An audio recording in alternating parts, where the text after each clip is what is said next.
กรรมการคณะประจำสภาแห่งชาติหัวหน้าห้องว่าการสภาแห่งชาติได้ต่างหน้าคณะประจำสภาแห่งชาติแถลงผลสำเร็จในการดำเนินกองประชุมวิสามัญของคณะประจำสภาแห่งชาติที่ได้จัดขึ้นในวันที่ 17 มกราคม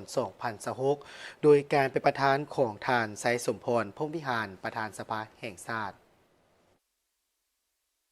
วันที่ 19 มกราคม 2026 ที่สภาแห่งชาตินางอำไพวร ล่มบุญแพงกรรมการคณะประจำสภาแห่งชาติหัวหน้าห้องว่าการสภาแห่งชาติได้ต่างหน้าคณะประจำสภาแห่งชาติแจ้งมายังบรรดาองค์การจัดตั้งพรรครัฐแนวราวสร้างชาติสหพันธ์นักรบเก่าองค์การจัดตั้งมหาชนขั้นศูนย์กลางและท้องถิ่นรับทราบเกี่ยวกับผลสำเร็จการดำเนินกองประชุมวิสามัญของคณะประจำสภาแห่งชาติครั้งวันที่ 17 มกราคม 2026 มีดังนี้ซึ่งกองประชุมได้ค้นคว้าพิจารณาหนังสือเสนอของประธานประเทศฉบับเลขที่ 002/ปปท ลงวันที่ 16 มกราคม 2026 เกี่ยวกับการพิจารณารับรองเอาการยกย้ายและแต่งตั้งพนักงานการนำขั้นสูงไปรับหน้าที่ใหม่ค้นคว้าพิจารณาคำเสนอของนายกรัฐมนตรีฉบับเลขที่ 168/นย.ลงวันที่ 16 มกราคม 2026 เกี่ยวกับการพิจารณารับรองเอาการยกย้ายและแต่งตั้งพนักงานการนำขั้นสูงไปรับหน้าที่ใหม่และคำเสนอฉบับเลขที่ 169/นย.ลงวันที่ 16 มกราคม 2026 เกี่ยวกับการรับรองเอาคำเสนอการพักการรับอุดหนุนบำนาญของสมาชิกรัฐบาลผ่านการค้นคว้าพิจารณากองประชุมได้เห็นดีเป็นเอกภาพตกลงรับรองเอามีดังนี้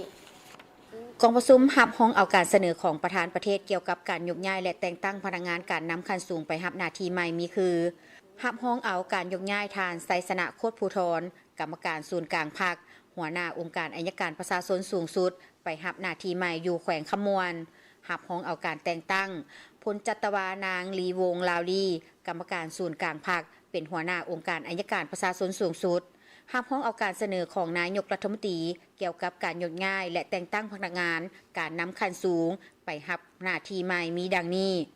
ยกย้ายพลเอกวิไลลาคำฟองกรรมการกรมการเมืองศูนย์กลางพรรคเลขาธิการศูนย์กลางพรรครองนายกรัฐมนตรีแห่งสาธารณรัฐประชาธิปไตยประชาชนลาวรัฐมนตรีกระทรวงป้องกันความสงบไปรับหน้าที่ใหม่อยู่ห้องว่าการศูนย์กลางพรรค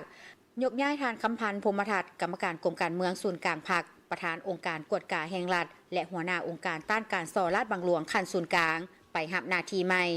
ยกย้ายทานกี่แก้วไข่คำพิทูลกรรมการกรมการเมืองศูนย์กลางพรรครองนายกรัฐมนตรีแห่งสาธารณรัฐประชาธิปไตยประชาชนลาวไปรับหน้าที่ใหม่อยู่ศูนย์กลางแนวลาวสร้างชาติแต่งตั้งฐานวันไซพองสวรรค์กรรมการกรมการเมืองศูนย์กลางพรรคเลขาธิการศูนย์กลางพรรคไปรับหน้าที่ใหม่เป็นประธานองค์การกวดกาแห่งรัฐและหัวหน้าองค์การต้านการส่อราชบังหลวงขั้นศูนย์กลาง